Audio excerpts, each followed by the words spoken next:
Alright.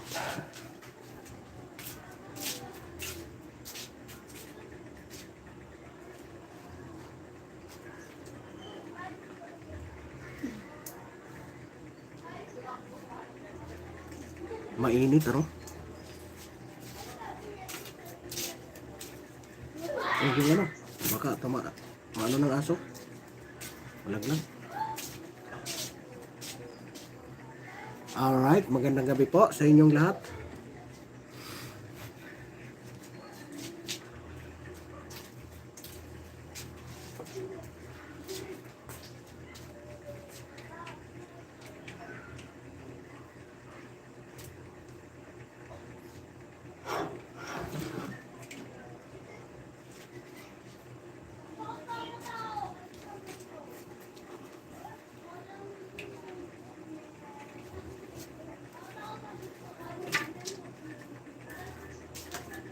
Mm.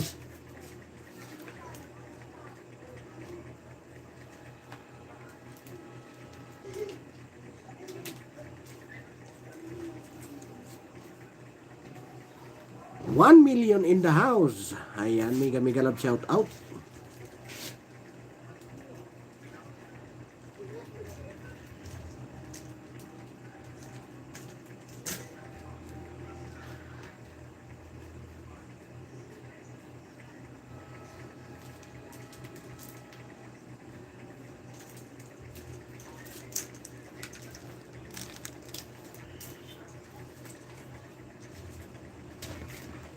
Magandang gabi po sa inyong lahat at mega love shout out po kay Mami Mercy Calunod. Ayan, kay Ma'am Rosalina. Ayan, mega love shout out. Kay Ma'am Analisa. Ayan, mega love shout out. Kay Nani Sanchez Vlog. Mega love shout out. Ayan, sa gusto magpa-shout out, comment lang kayo dyan.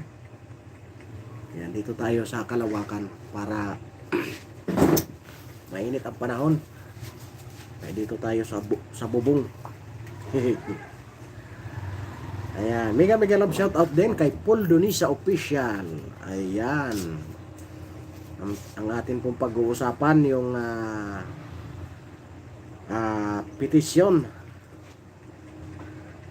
ng anak ni Pangulong Duterte na si Kitty Duterte, ano, kung saan ang Solicitor General ay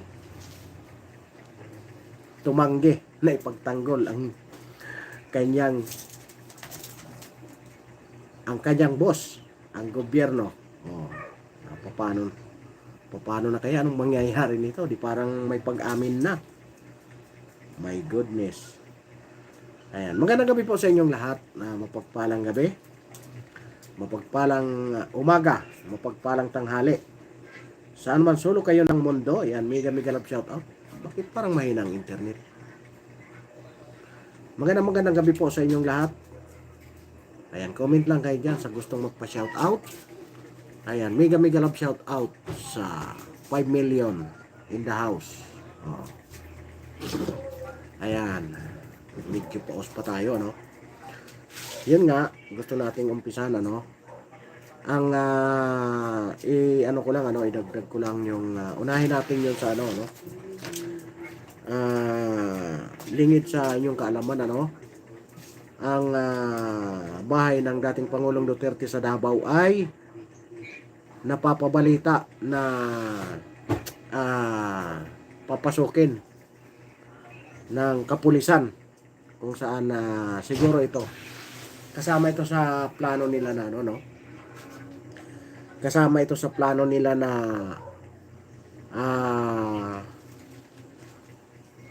makauwi man ang Pangulong Duterte dito sa Pilipinas. Pag uwi niya dito, makukulong pa rin dahil sa mga pinaplano nilang kaso, no? Kaya ang plan B nila ay hahanapan ng kaso ang dating Pangulong Duterte dito sa Pilipinas. Makauwi man siya, kulong pa rin. Ganon ang magiging plan B siguro ng mga ito, no? Kaya ang nangyayari, yung mga kasama natin doon na mga pro Duterte na vlogger ay antabay doon sa labas ng bahay ng dating Pangulo, ano. Mag-iisang linggo na sila doon na nakabantay. Kasi simula nung mag-iisang linggo na, no? Simula kasi nung nakuha ang dating Pangulong Duterte, iyon na ang sumunod na balita na papasukin nga yung bahay para isi-search nila. Maghahanap sila kung anong mangangalkal sila, sa madaling salita. Mangangalkal sila kung anong magiging makukuha nilang mga ebidensya in case man na makabalik ng Pilipinas ang dating Pangulong Duterte, hindi pa rin siya nang malaya gawa ng may nag-aabang pa rin sa kanyang kaso. Ganon ang siguro plan B nila, no? By hook or by crook, makauwi man siya sa hindi, may plan B pa rin. Kasi ang target niyan hindi lang ang dating Pangulong Duterte, kung hindi nandyan ang BP Inday Sara, nandyan si Pulong at saka si Baste, na medyo maingay talaga, medyo palaban ito si Baste kung saan binira talaga ng husto noong linggo yung pamahalaan ni Bongbong Marcos, no? Kaya nga medyo din sila, lalo na yung mga diehard na supporter doon sa Davao ng Pangulong Duterte, talagang binabantay nila 24 oras yung bahay. Anytime man siguro na dumating, baka ang kalalabasan ay magkakasakitan, kasi talagang yung mga nandoon mukhang mga diehard talaga kaya Pangulong Duterte. Kaya sana anuman ang kahinatnan, maging mahinahon pa rin ang lahat, kasi nga nandoon na sa legal battle na, nasa legal battle na yung labanan. Diyan na makikita. Ayan. At ito naman ang bagong balita kaninang tanghali, ay ibinalita po ni dating attorney po ni Pangulong Duterte na si Sal Panilo, ay tumanggi po si OSJ Solicitor General Minardo Guevara na ipagtanggol yung mga akusado, kung saan ang akusado doon ay si General Torre, si dating General Anyo, si John Vic Remulla, at isa pa, apat sila. Tumanggi po si Minardo Guevara na ipagtanggol, kung saan si ang chief ng si ang chief ng Solicitor General. Kasi nga ang sinasabi niya is ang excuse me po, ang kaso po ay ang ICC po ay walang jurisdiction dito sa Pilipinas. Maliwanag po yun, maliwanag na pag-amin yun na maliwanag na pag-amin yun na ang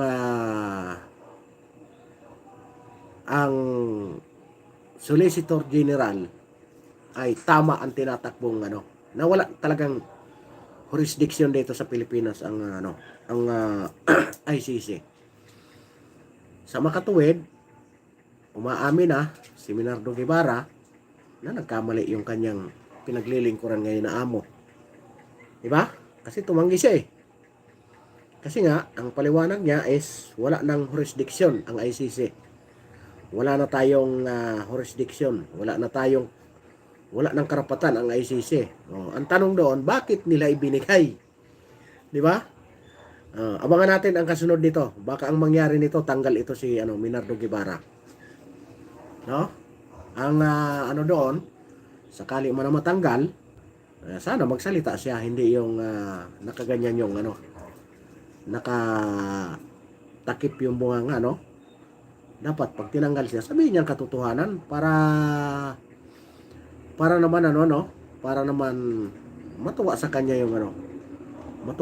yung taong bayan. Kasi lumalabas ngayon talagang walang kredibilidad ang mga tao sa gobyerno ngayon, ano, lalong-lalo na yung ah, executive branch.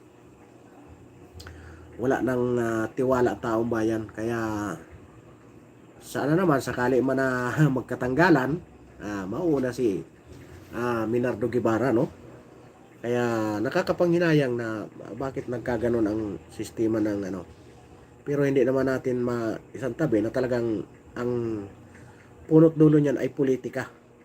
Dahil nga painit na ng painit ang 2025 ay ang 2025 ay sukatan ito kung sino ang mas malakas pagdating ng May. Pero sabi nila sa mga survey firm, ang administrasyon daw ay mananalo, no? Ang survey firm kasi depende yan kung sinong nagbayad, no? Kung sinong nagbayad, siyempre alangan man na, halimbawa pag ako nagbayad, alangan naman na hindi ako pasok diyan. Siyempre hindi ako papayag na hindi ako pasok diyan. Ilagay mo ako. Kasi ako ang nagbayad niyan eh. Oh. Baka hindi kita bayaran pag hindi mo ako pinasok diyan. Ganun lang ang ano diyan. Madaling salita, no? Kaya ang survey firm talagang mind conditioning. Ngayon, ang ito namang mga kandidato ni Pangulong Duterte ay nakakuha ng magandang pagkakataon kung saan talagang makita mo lumabas ang tao na dahil sa pagmamalasakit sa kay Pangulong Duterte. Ito naman ang nakita, ito naman ang naging advantage ngayon. Kahit walang pinansyal walang pambigay na ayuda sa mga tao, talagang naandoon yung suporta sa kanila kasi nakita nila nakakuha ng simpati yung tao. Kaya siyempre tayo, kahit naman tayo hindi umabot sa ganun, talagang Duterte pa rin tayo kasi nga ang laking tulong niyan lalong-lalo na nung panahon na talagang kasagsagan no ng uplang tukhang. Napakaraming mga magulang talaga na nawalan ang tinik. Nawala ng stress sa kanilang kasi yung iba talaga sumuko. Nandiyan naman yan sa nasa 1.6 million ang mga sumuko. Ibig sabihin 1.6 million ang 1.6 million ang naging maaliwalas ang kanilang kalagayan sa araw-araw, lalong-lalo na yung mga magulang, yung mga anak na naging hindi naging yung mga magulang nila, yung mga nanay, di ba?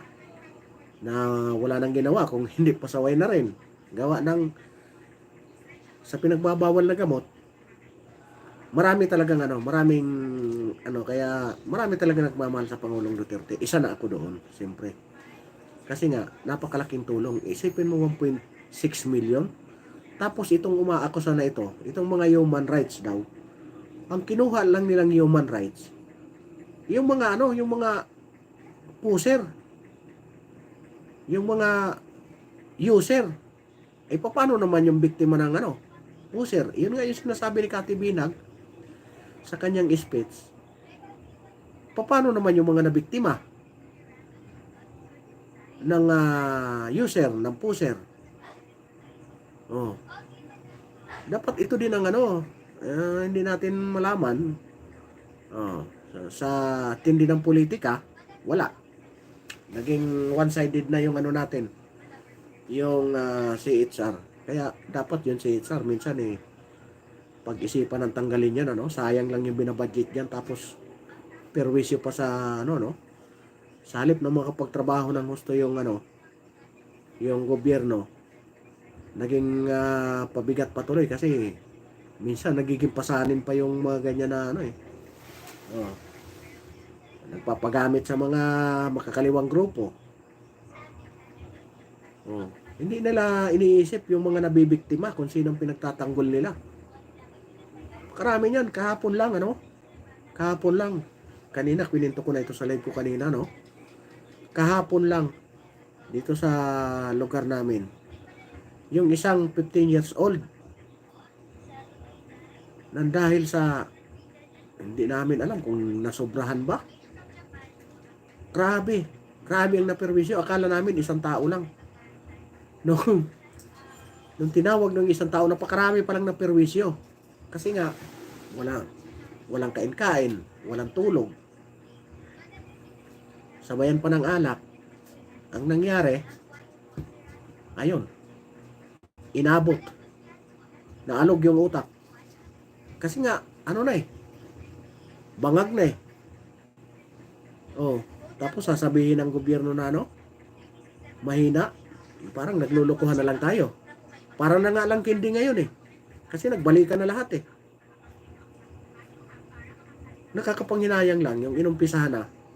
Tapos, pumasok lang itong bagong ano, hindi na pinagpatuloy. Pilipinas Duterte pa rin, sabi ni No Carpio. Ayan, may love shout out kay No Carpio. Ayan, lagay mo kung saan bayan ka, No Carpio. Para ma-shout out natin yung mga kababayan dyan. Ayan, may love shout out kay No Carpio. Di ba ano? Tanong ko sa iyo, No Carpio, dyan ba sa lugar nyo? Balik na ba? Balik na ba sa dati? Ayan, i-comment nyo lang kung balik na ba sa dati. Kasi dito sa amin, ano, parang kindi na lang. Parang kindi na lang ngayon ang palitan ng ano. Parang minabaliwala na nga yung mga pulis ngayon. Hindi ko nga alam kung mahirap magbintang eh. Pero kung makikita, sus grabe, yung maraming mga nanay na talaga na ano, eh ano naman magagawa namin? Wala naman kaming power. May power kami dito sa nasasakupan namin. Pero sa pangkalahatan, wala naman kaming power. Wala naman kaming karapatan manghuli. Maliban lang pag makita namin na pumasok sa loob ng bahay, mapupukpok talaga namin. Pero kung manghuli kami, wala kaming karapatan yan kasi hindi kami otoridad. Otoridad lang kami dito sa ano, sa aming organisasyon. May otoridad kami. Pero sa labas, wala na. Di ba? Wala na kaming karapatan dyan. Kaya, ayun, sa madaling kagabi, kahapon, kahit medyo masama pakiramdam natin, talagang natin, gawa ng, ang dami ng naperwisyong daming naperwisyong kapitbahay. Sana yung ayun. Daming naperwisyong kapitbahay. Ang ginawa nga nung buti kung yung magulang mga milyonaryo nakatira sa Forbes Park sa Dasmariñas. Wala eh. Halos wala ring katulad din namin na isang kahig, isang tuka. Anong gagawin? Hanggang iyak na lang yung nanay. Kasi nga, ay sus, yung na-damage. Grabe. As in, na-damage. Buti nga kamo, yung iba, hindi na, kasi naawa din kasi kilala, halos magkakapit bahay. Naawa din. Pero yung talagang napaka-importante yung bagay, hindi po pwedeng hindi po pwedeng thank you na lang kasi yung iba, talagang may mga presyo. Wala, nung nahimasmasan yung bata kahapon, naawa kami. Pero mo magsi 16 years old. Isipin nyo yun. Kung pinagpatuloy sana yan, di ba, kontrolado na. Kahit paano hindi baka ma-control pa hindi medyo malayo-layo pa Wala As in, grabe. Naawa kami sa kalagayan ng bata nung nahimasmasan. Wala, paiyak-iyak lang. Anong gagawin? Tapos na. Nangyari na. Tapos nang nangyari. Wala. Iyak-iyak lang siya. Anong gagawin? Di ba? Perwisyo. Yan na nga yung ewan ko dito sa mga matatalinong politiko natin ito. Bakit ang pinagtatanggol nila yung mga yung mga kriminal? Di ko maintindihan. kung maintindihan itong mga ito. Sa bagay, mahirap talaga pag mahirap talaga pag ang ang nasa isip mo ay kapangyarihan. Pag ang nasa isip mo ay kapangyarihan, hindi mo iisipin yung iyong nasasakupan, kawawa talaga ang walang mangyayari, walang magaganap na walang magaganap na pagbabago sa iyong nasasakupan pag inisip mo ay kapangyarihan. Ang labanan kasi dito kapangyarihan eh. Isipin mo ang presidente, mga yan eh, alta sa syudad yan. Hindi nga siguro nakahimas yan si President Marcos. Nakahimas yan ng kawali na mauling. Nakahimas yan ng magbukas man lang ng kalan. Never siguro makahimas yan kasi paggising yan, nakaprepare na lahat yung pagkain. Kaliwa kanan ang taga-silbi. Kaya hindi nila maintindihan talaga ang kalagayan, lalong-lalo na yung nasa laylayan ng lipunan. Makakarelate nito yung mga family driver. Kasi kitang-kita nila yung sitwasyon niya sa loob ng bahay. Hindi ba? Yung nanonood dyan, kung sino ang family driver dyan, comment nyo yung pinagsisilbihan yung boss. Kung napapansin nyo bang pumunta sa kusina at magbukas man lang ng kalan. Sige, comment nyo. Kasi, dalawa ang napasukan ko. Talagang paggising yan, late parang gising yan, nagmamadali. Ang gagawin yan uupo na doon sa lamisa, tatawag doon sa kasambahay.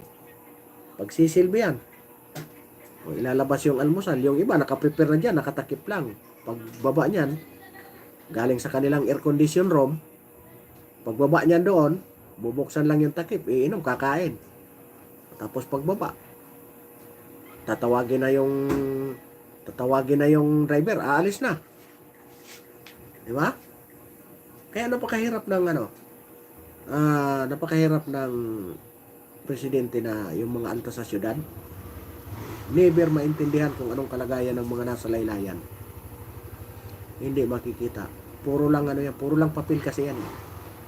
Puro lang papel. Nag-aral sila sa papel. Totoo, nag-aral. Pero yung actual, wala yan. Natin sa mga sabihin natin sa mga architect, nag-aral yan. Nakatapos yan. Simula sa pako, alam nila kung ilan ang magagamit kung ilang pirasong pako ang magagamit yan sa isang bahay. Kompleto yan, nakadrawing lahat yan. Pagdating sa implementation, sa actual, hindi nila alam. Ang nakakaalam dyan, yung foreman. Alam nila kung paano trabahuhin. Pero yung architect, hindi nila alam kung paano umpisan yan. Hindi nila alam kung paano yung actual. Di ba? Kaya nga napakahirap ng presidenteng lalong-lalo na ganyan. Yung sinasabi pa nila na bangag daw.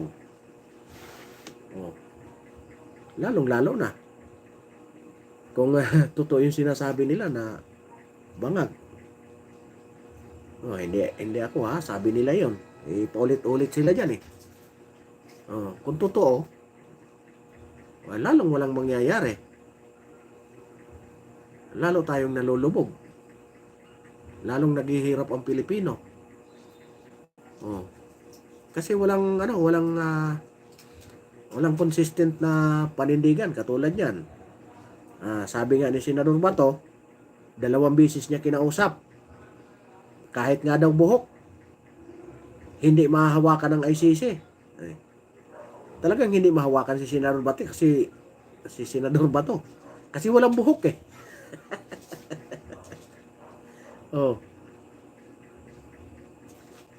Pangalawa, nung nakaupo na, inulit na naman. Sinabi pa rin sa media na wala ng jurisdiction ang ICC. Bakit ngayon ang nangyari?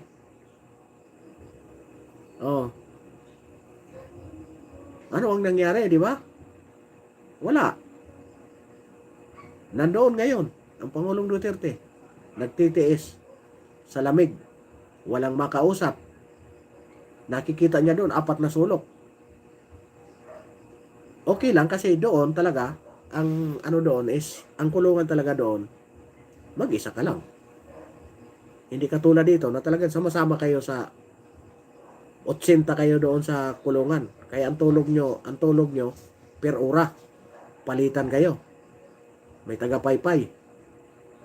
Doon, mag-isa ka lang. Kaso lang, 4 na sulok na kanto lang ang makikita mo doon.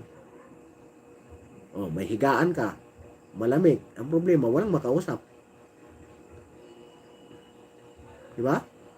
Eh, sa kalagayan niya, 80 years old na, yung mga ganyan, talagang ano yan eh, kailangan na ng ano yan, kahit papano, kailangan na ng makakausap yan. Di ba? Eh, mga sakitin na yan, sabi nga ni Senador Bongo, ang tinitik na gamot araw-araw ay 14. Sino magpapainom nun? Di ba? Kaya hindi malayo na manghina yan. Ito, mas makikita nila ang galit ng taong bayan pag sakali na si Pangulong Duterte ay manghina na at hindi na kayanin. Makikita nila ang ano, baka ang ano natin ay sumiklab na ang galit ng taong bayan na dahil nga sa pansariling ambisyon sa politika itong mga nakaupo ngayon sa gobyerno. Kasi atat silang maging presidente. Diba? Inumpisa nila doon sa People's Initiative. Bilyon-bilyon ang nawalas doon na pira. Oh. Tapos tinira ng akap, ayuda. Bilyon pa rin. Kaya ang nangyari, yung hiningi nilang pondo para sa isang taon, naubos na, nagkanda-ubos-ubos na, naghanap na mapagkuhaan. Napagdiskitahan yung PhilHealth. Ubos yung pera ng PhilHealth. Kayo ba? Karaniwang manggagawa. Yun na lang ang inaasahan yung insurance eh. Tapos, nung gagamitin nyo na, wala na kayong magamit kasi wala na. Wala ng pera. Di ba?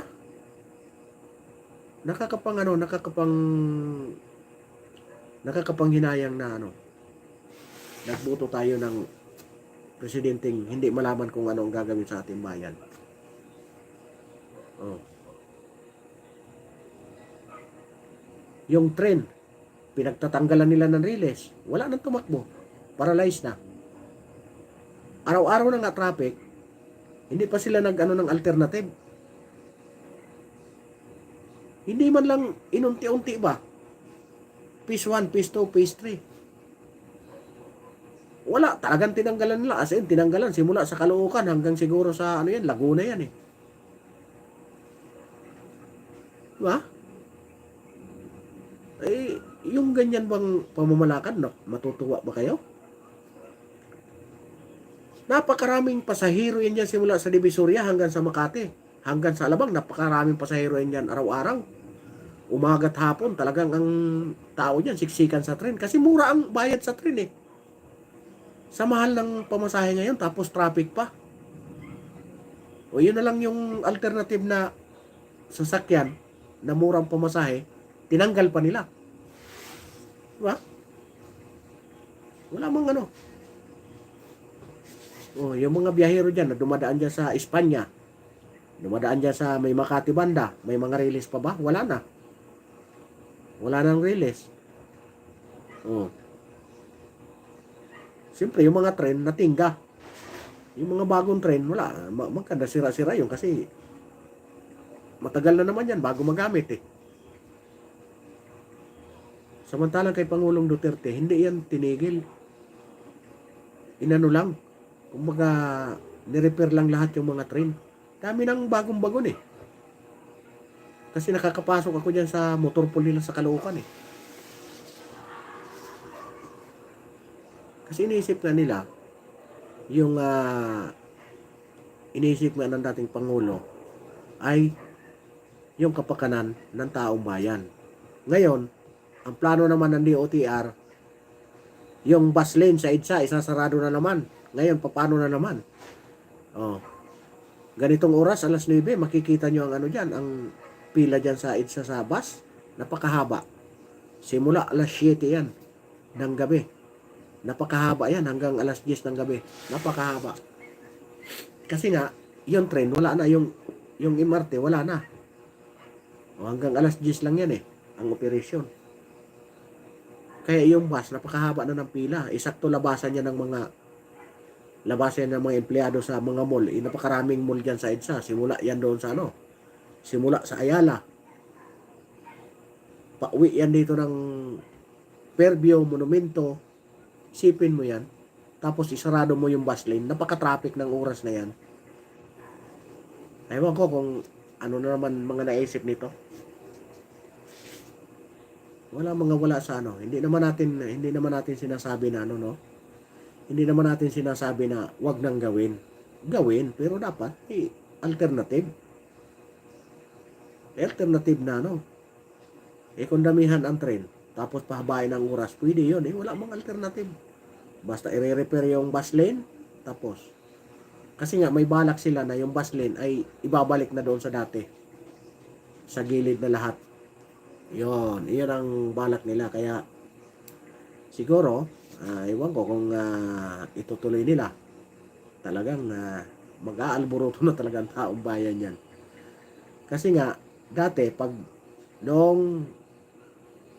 upo ng Pangulong Duterte, yan talaga ang unang tiningnan nila. Kasi nga, napaka-traffic. Maraming nalilate. Halos wala nang yung mga namamasukan sa bandang Makati na pauwi ng Quezon City. Paglabas ng alas 5, makakarating sa kanilang bahay alas 9. Tulog na yung mga anak, halos hindi na nagpapangita. Tapos sa umaga, aalis na naman yan alas 6. O alas 5, kailangan makaalis ka na. Kasi, pag di ka makaalis ng alas 5, alas 8, late ka na naman. Di ba? Ganon ang struggle na nararanasan ng pangkaraniwang pangkaraniwang gumagamit ng mga pampasahero, pampublikong sasakyan. Pero, aywan ko bakit anong nangyari ba dito? Wala ba talagang kanya-kanya sila? Pinag-iisipan ba o ano nang nangyari? Tapos ito namang mga nasa taas, walang tigil naman sa kasi nga pagdating ng 2028, banta sa kanila si Sara Duterte, by hook or by crook, makulong ito si Sara Duterte. Kaso lang, inuna nila si Pastor Kibuloy. Sinunod nila si Duterte. Siyempre, ang sunod niyan, si Inday Sara. Sino pa ba? Mga banta sa kanila. Si Baste. Yan, tandaan nyo yan. Sunod yan. Lahat yan uubusin kasi banta yan sa kanila lahat Pagdating ng 2028. Kasi pag sinabing Duterte, makikita mo talaga ang tao na umaalsa pag Duterte ang Kaya, hindi yan titigil. Kung si Inday Sara lang, matanggal sa pagka-vice president, hindi yan titigil. Kasi nga, may chance pa itong dalawa. Sino ang sunod? Si Harry Roque. Si Bato. Lahat yan, banta sa kanila lahat yan Kasi nga, ito si Romualdez, 1% kung walang eleksyon. Kaya nga, nung Sabado, doon sa Liwasang Bonifacio, yung mga organizer talagang kabilin-bilinan. Huwag niyong bibigyan ng pagkakataon ang mga pulis na makitaan kayo ng violation. Kasi pag nakitaan kayo ng violation at nag-declare ng martial law, tapos tayo lahat. Di ba? Kaya ganun kaingat yung mga opposition ngayon na sinasabi, ganun sila kaingat. Oh. Sabi nga ni Vic Rodriguez, kung sa katuwiran lang, panalo tayo. Ang problema, hindi katwiran ang pinag-uusapan dyan eh. Ambisyon. Ambisyon ang pinag-uusapan, hindi katuwiran. Kasi kung katuwiran, nasa atin na lahat ang katuwiran. Ambisyon ang umiiral. Ambisyon at pagkagahaman. Diba? Yan ang umiral. Kaya nga ang nangyari, pagkatapos ng lahat, yung lahat ng banta, tapos kayo sa akin. Di ba? Hindi kayo ubra sa akin. Mga banta lang kayo, di ba? Ang gusto ko, maging presidente.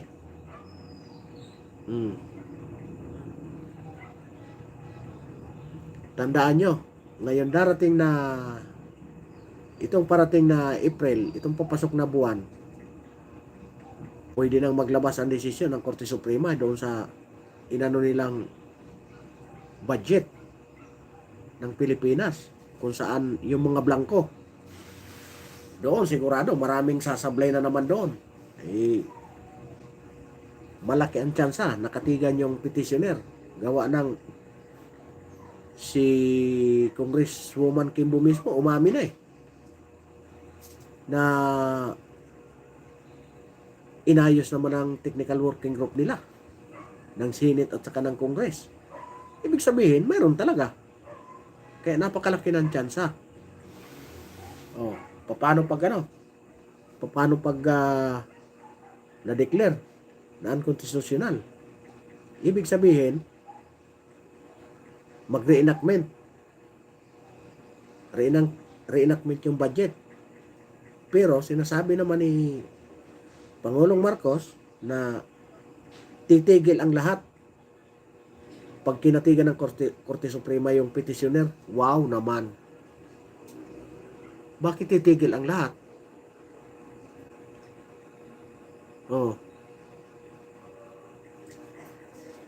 Wala. As in, wala talagang wala na yung ano natin, yung namumuno sa atin, hindi na, parang hindi niya na alam kung anong gagawin. Ako parang gusto ko nang maniwala na hindi siya ang nagpapalakad eh. Parang nakalagay na lang siya na front eh.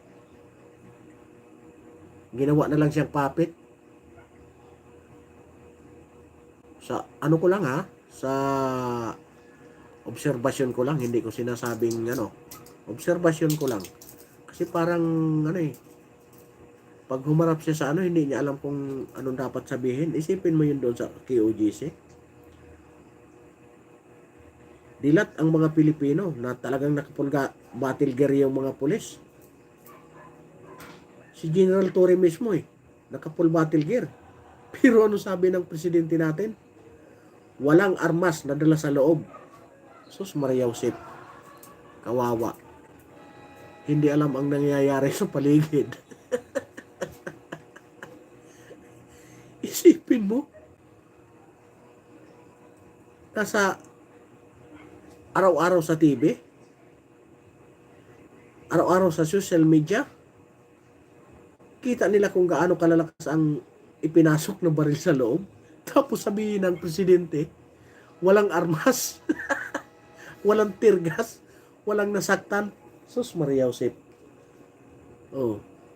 Kaya ako parang naniniwala na ako. Yung kalamidad nga lang sa Region 5, kung makikita mo nagtanong siya, anong gagawin natin? Kamot na lang sa ulo. Kawawa ang hindi ko maintindihan anong nangyayari sa presidente natin, kung kaya pa ba niya or ano na lang siya, puppet na lang siya. Ang hirap ng mahirap ng kalagayan ng presidente natin kung ganon. Kasi maraming nagsasabi na utusan na lang. Kasi nga, ito si Speaker Romualdez, parang takot yan si Pangulong Marcos. Yan lang ang mga kwentuhan, ha. Kwentuhan lang ng mga marites. Hindi fake news yun kasi may umalingasaw na yung kaibigan niya mismo binubulgar na talagang pag nasobrahan, nabugbugan. May isa pa, ha, na may balibalita pa pero hindi natin kumpirmado yon. Kumbaga may umalingas-ngas na itong kasama nila sa yung nag-abroad sila ay na-overdose. Di umano. Na-overdose daw. Hindi natin alam kung saan na-overdose. Baka na-overdose sa pizza. Nagorgor doon sa ibang bansa. Yung isa sa kanyang isa sa kanyang mga tauhan. Hindi na nakarating ng dito. Ligtas dito sa Pilipinas. Kaya ang malakas ang bulong-bulungan ng mga marites na questionable yung kanyang may bahay. Yun lang ang natin doon. Wala tayong diyan, wala tayong kasiguruhan. Kaya wag nating yun yan. No? Kayo, anong masasabi nyo? Anong masasabi nyo sa kalagayan ng ngayon? Anong masasabi nyo sa kalagayan ng panahon ngayon?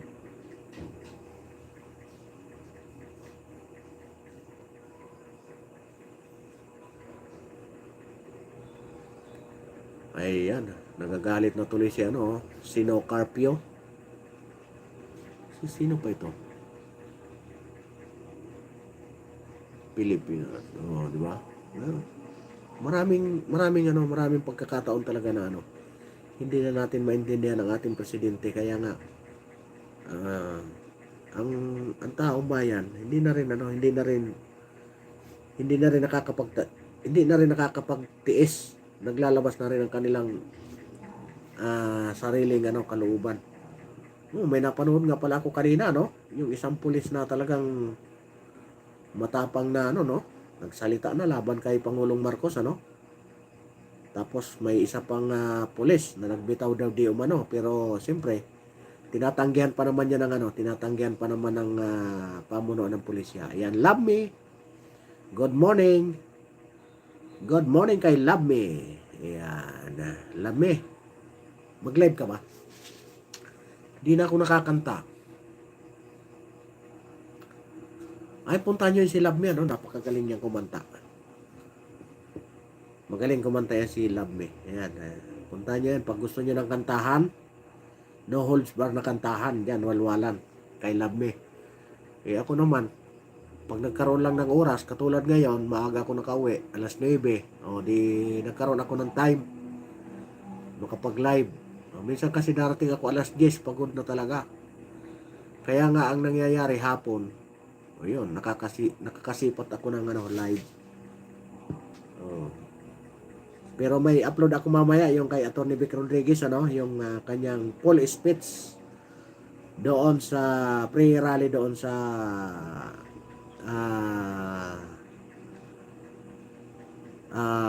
pre-rally doon sa Liwasang Bonifacio. Nako, talagang malalaglag kayo sa inyong kinakapuan sa mga binitawan salita ni Vic Rodriguez. Talagang masasabi natin na talagang ako maraming nagdududa kasi kay Atty. Vic Rodriguez na kung tawag niyan yung ginamit lang ang dating Pangulong Duterte, pero sa tema ng niya, pinagmamasdan ko yung yung kasi yung mga vlogger nandito, stage yan, nandito yung mga vlogger sa harapan, tapos sila nandito yan sila mga nakaupo, yung mga guest. Kaya pag gusto mo magpa picture, pwede kang lumapit doon kasi wala namang harang, walang harang eh. Eh, ang problema, na-starstruck ako doon sa isang guest nila. Kaya, kausap ko na nga sila eh. Kumbaga, malawak na yung pinag-uusapan namin tungkol sa politika. Ayan, nagpakilala ko na isa din akong nasa linya din ako ng organizer pagdating sa politika. Yun nga, biglang dumating yung na starstruck. Na wala sa kasi wala dinumog na ng dinumog na ng kanyang mga fans. Dinumog na.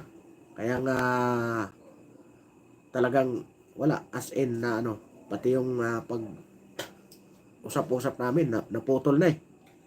Kasi nga yun, bukod sa may nagsasalita sa stage, ayun. Nandoon si Philip Salvador. Pinakahuling dumating si Bato at saka si Bungo, kaso lang hindi ko na naabutan si Senador Bato. Bago ako umalis, kadarating lang. Kumbaga nakapagkamay na lang kami kasi hindi ko na kaya yung sama ng pakiramdam ko nung Sabado. Kasi nga nag-live ako ng hapon. Sakto nakauwi ako ng maaga, nakahabol ako doon bago mag-alas 5, nandoon na ako eh.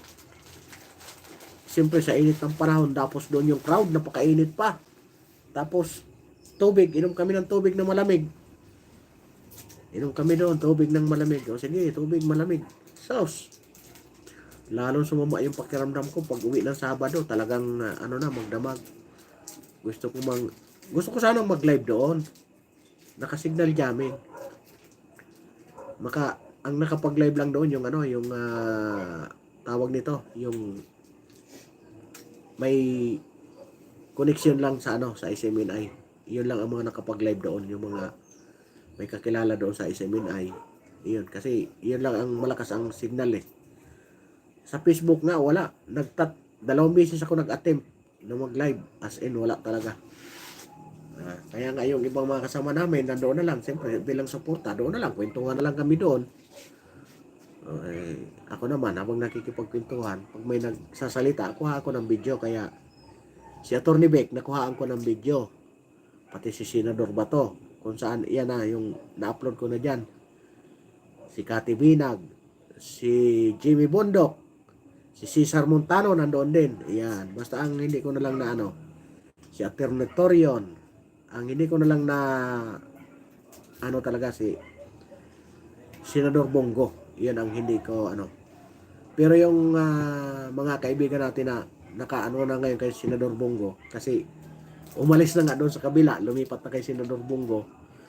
Iyon nga yung kininto ko nung nakaraan na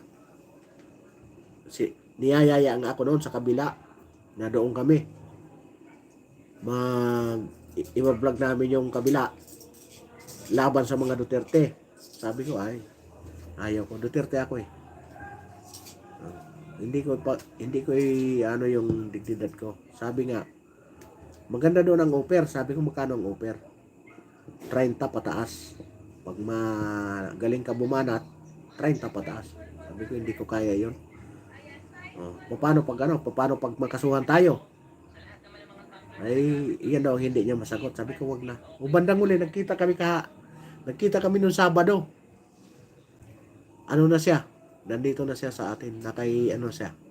Senator Bongo. Ayan, doon siya. Vlogger siya. Alam niyo, kilala niyo ito. Sikat ito nung panahon ng pandemic. Mga kasamahan ito ni Kulaong.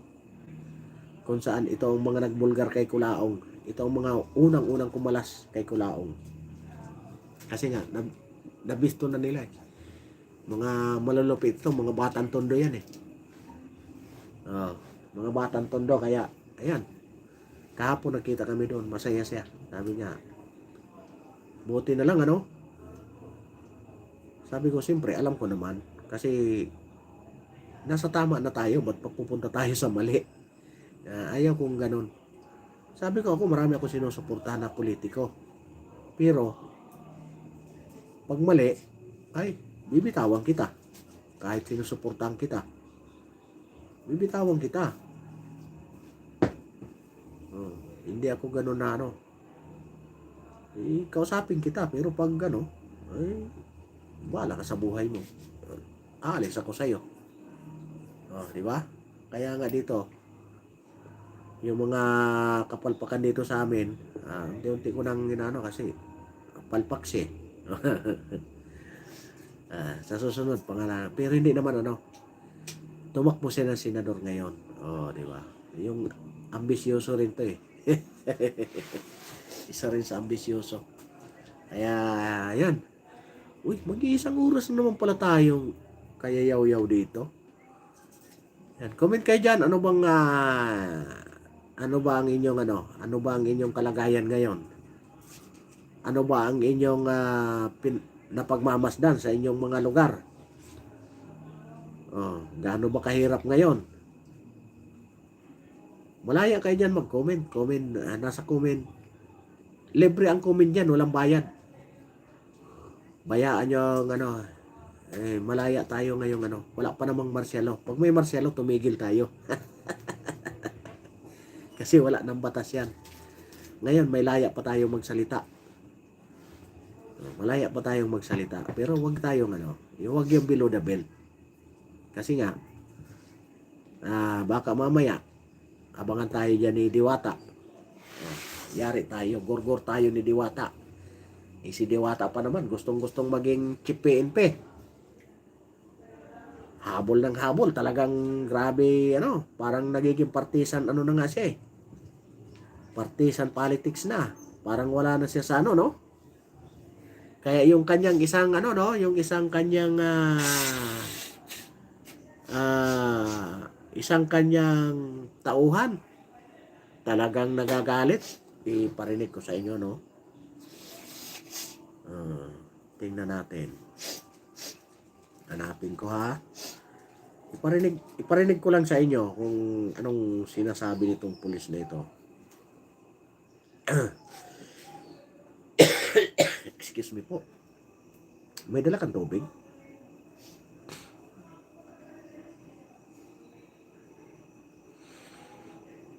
Nasaan na yun? Nawawala. Nawawala yung Ika lang ha. Nandito yun eh.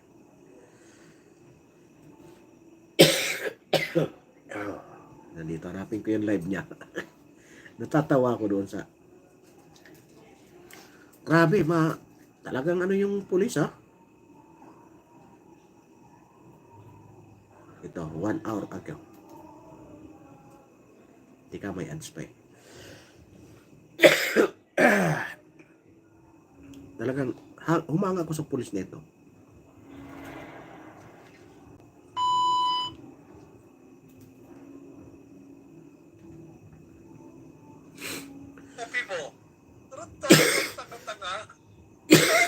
Yan. Pakinggan nyo ha, yung isang pulis na nagsalita. Ganyan talaga mga tago. Excuse me po. Pakinggan nyo ha. Yung mga balita sa ibang bansa, Pulis yan ha. Makinig ka po, tangina mo ka. Yung mga balita sa ibang bansa, yung mga nangyayari sa South China Sea o tinatawag. Pass out na natin. Hindi ka lang nakated sa Excuse me po. Sorry. Sinisip mo kasi ako.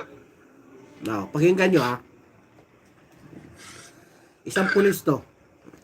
Sana hindi matanggal. Hindi ka lang naka-attend sa flag raising na yan. I-absent nila kahit alam nilang nandun ka sa sila. Di ba kapupalan yun? Kasi one time, sabihin ko na sa inyo hindi ko naman papangalanan tong kapitan na to eh. Pumasok ako sa opisina. Ayan. Dinig ba? Naka field service uniform ako, yung green, FSU. Pero ang Ayan dapat siya. na uniform ko yung GOA, ganito. Ay, hindi. Dapat pala, ang uniform ko that time, kasi Monday ata yun, o basta. weekdays. Ang dapat na uniform ko is Goa, ganito. Pero ang uniform ko, field service uniform, yung kulay green. So, ibig sabihin, hindi ako nakapagsuot ng proper attire of the day. Excuse me po. Ang sabi ng isang opisyal, isang kapitan na kupal, lang sabi niya, uy, bakit ka naka-FSU? Alam mong Goa ngayon. Sabi niya sa akin. Oh. Pero, in-explain ko sa kanya, sir, pinatahi ko kasi yung, pinarepair ko kasi yung mga Goa ko, sir, kasi masikip na sa akin kasi tumaba na ako eh. Tumaba na kasi ako, mga kasama. Siyempre, puro tayo kain, ganyan. Tumaba na ako. So, ibig sabihin, masikip na yung mga Goa ko that time. So, pinarepair ko lahat sila. Yung Goa E, Goa B, yung Goa C. Pinarepair ko lahat. Forward natin. So, ang natira na lang na kasya sa... Forward natin yung Kaya ninakaw na pinorward video. ah. Pinorward.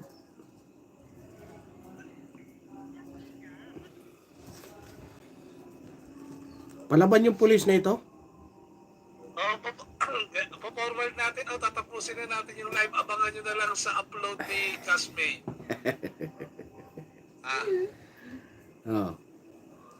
Ayan. Ano yan? Abangan natin ano kasi pin-forward niya eh. Pakinggan yung mabuti. Kakasuhan ka ni Toring, ihatid ka sa Daig Netherlands. Ay, yari ka. Kakasuhan siya. 2 oras ka na hati na tayo. Magpapaalam na tayo. Thank you ha. Thank you sa inyong lahat. Abangan nyo na lang. Bitin! Panoorin nyo na lang. Nandiyan naman yung nandiyan na, 2 oras ka na hati na ako eh. Ha? Nandiyan naman yung nandiyan naman yung link Ano ko? sa comment, sa taas, nakapin. Pagkatapos, i-play nyo na lang.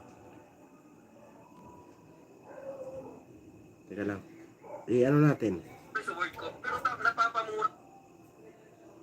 Nalified daw, nalified pa. Oh, yan. That captain. Pakinggan nyo ah. Yung kapitan na nag-caution sa akin, siya yung nambura doon sa firma ko para inalify siya, para maging nullified. So, ibig sabihin, inabsinan niya ako that time, kahit nandun ako. Physically present, ginawa niya akong absent. Doon na naman, nag-aalit ako.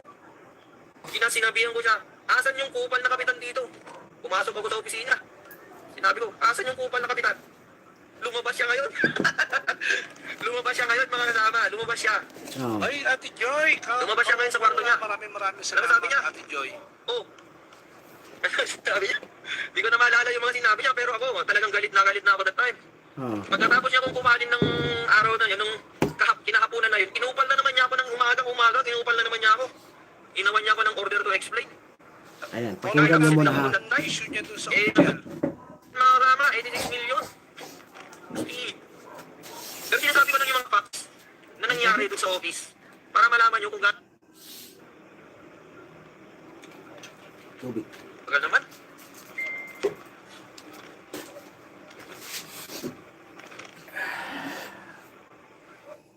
Okay. Sabi ko sa kanya, hindi niya daw alam. Otik.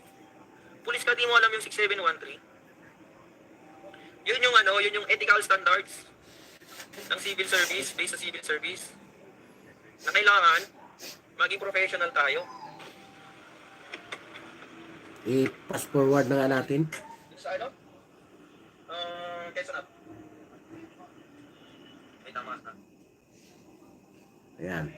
Para mag-utos-utos na. Dapat leader kayo eh. Dapat kayong nangunguna sa serbisyo. Para kay General Torre ito. Utos lang kayo dyan. Paano susunod yung mga tao sa inyo? Eh kayo mismo, hindi nyo alam yung trabaho. Oh. Diba? Oh, hamunin ko kayong lahat dyan. Sa mga general dyan na nag-upos na ng pagkakandang upuan, sige, hamunin ko kayo. Alam nyo ba mag-serve ng traffic? Alam nyo ba? Alam nyo ba kung paano mag-traffic? Sa gitna ng traffic, sa gitna ng kalsada. Baka di nyo pa alam yan. Sino mauna? Sino yung mahuli? Kung walang traffic light. Baka di nyo pa alam kung paano magmando ng traffic dyan. Diba? General ng tinuringan. Di nyo pa alam ang warrant of arrest. Putik. Warrant of arrest lang, di mo alam. Alam mo yung warrant of arrest? Pwede ka daw mag-arresto kahit walang warrant of arrest. Oh. Putik, ano yun? Eh di pwede na lang pala akong magdampot dyan kahit sino. Diba? Di pwede na lang pala akong magdampot-dampot dyan kahit sino. Kasi Nako. trip ko eh. Sir, mag-ingat-ingat ka. Sabi mo, uy, mukha kang kriminal, halika nga dito. Arestuhin kita, trip kita eh. Tanungin nung tao. Ayun na tao, sir, ano kasalanan ko? May warrant ka ba, sir? Ay, anong warrant? Di ba? Anong warrant? Kung saan mo ay, sama ka sa akin, sa presinto mo malalaman yung warrant mo. Kasi gagawin pa lang yung warrant mo. When it's gotta be this cool, Nag- it's gotta Antayin be muna natin. Uni Oil.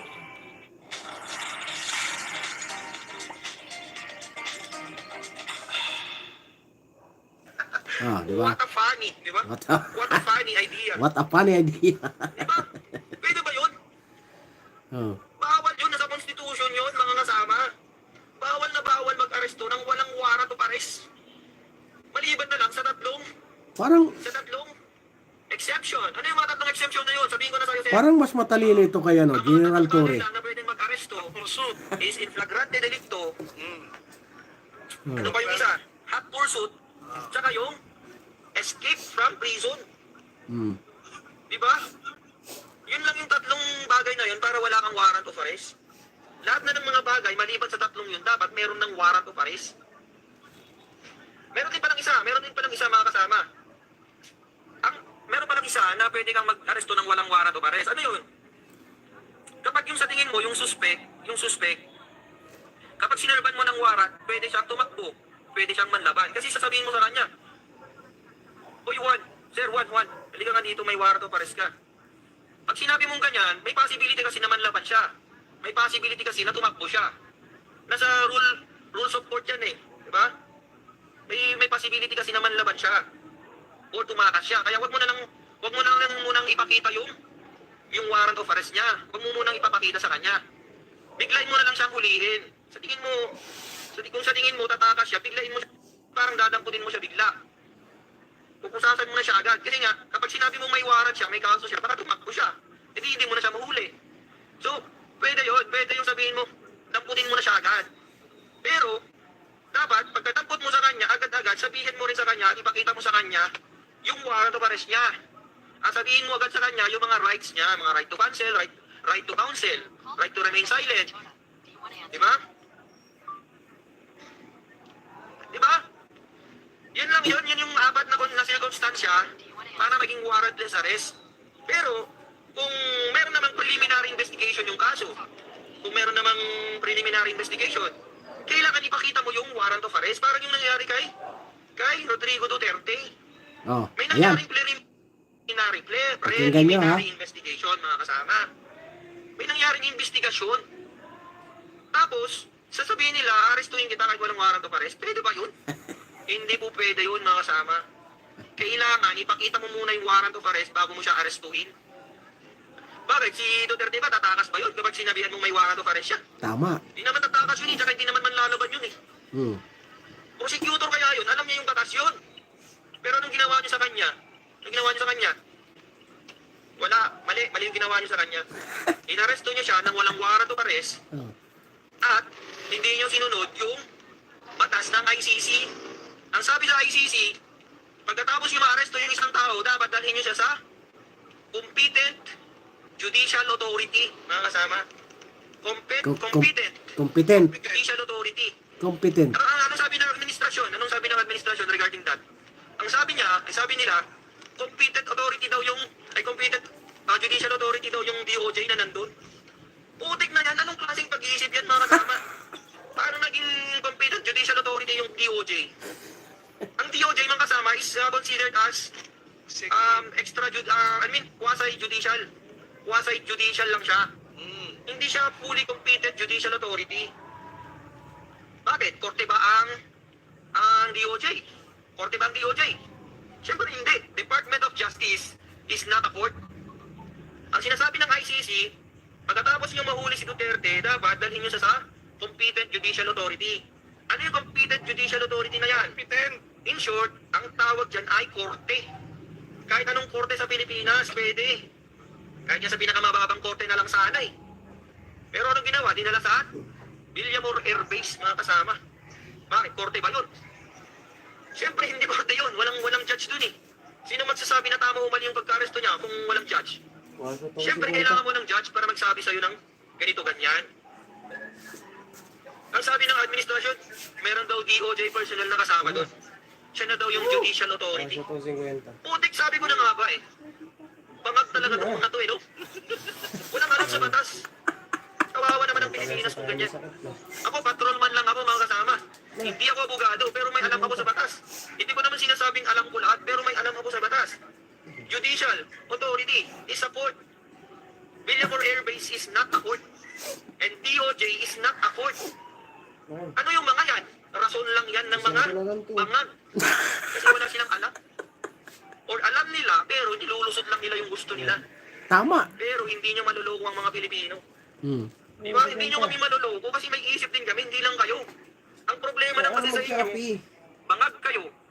Kami, hindi kami bangag. Kasi nag-iisip kami, kayo hindi kayo nag-iisip. Ano ba yan? Anima ba ako nagmanin? Kanina pa ako salita ng salita dito, wala man lang mag-comment ang maganda dito. Ayan, wag na namuting ituloy. Di ba? Matapang na payag nitong mamang pulis. Ewan ko lang kung tatagal ito. Baka ngayon pa lang, kasi viral na siya, baka ngayon pa lang, nasa holding area na ito ng Camp Crame. Binakbakan si General Diwata. Alam nyo, yung mga ganito, natututo ng lumaban yung mga nasa mababang posisyon.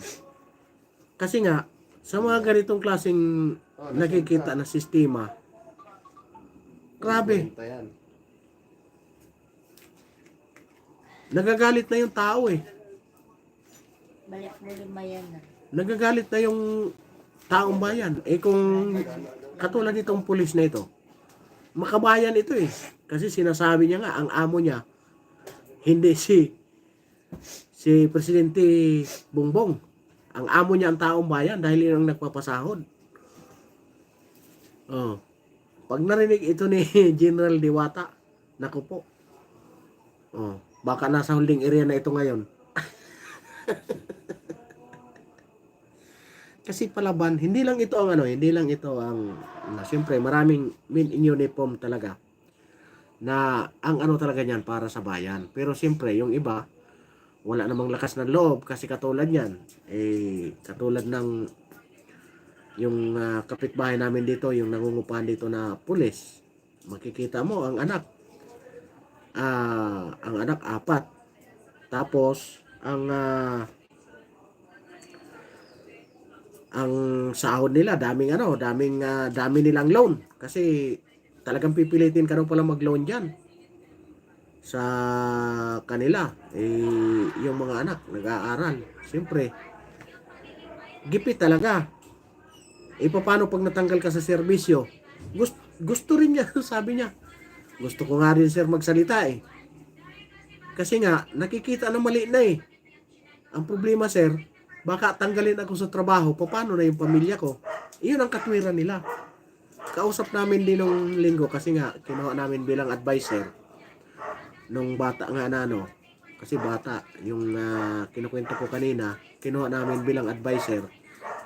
Bago nag-umpisa yung kwento-kwentuhan muna kami, saka doon pagkatapos, talagang alam niya ang nangyayari. Talagang yung kanilang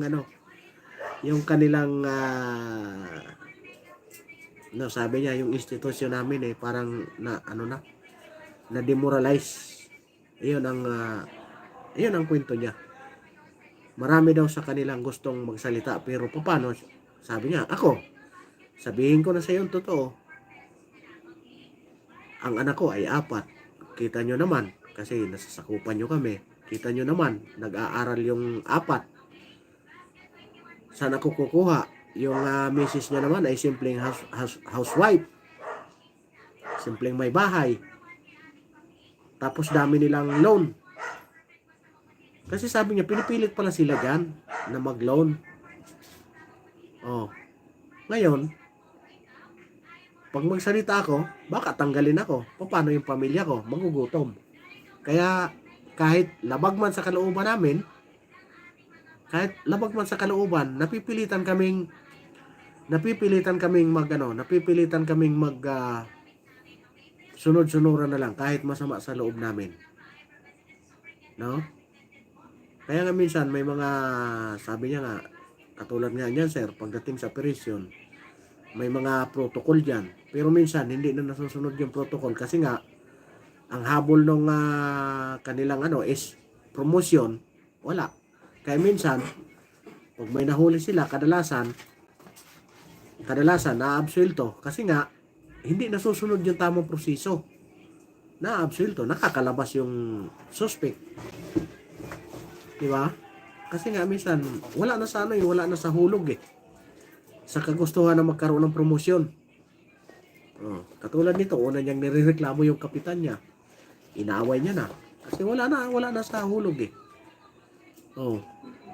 Ang tanging niya na lang, mag-ingay siya sa social media.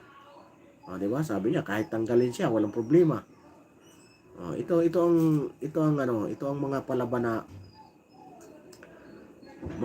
na talagang gustong mag-servisyo ng totoo sa bayan. Kaya nga nakakapanghinayang na yung mga matataas patuloy, iyan ang unang-unang umaabuso sa kapangyarihan. Sa bagay, yun kasi ang pinakamabilis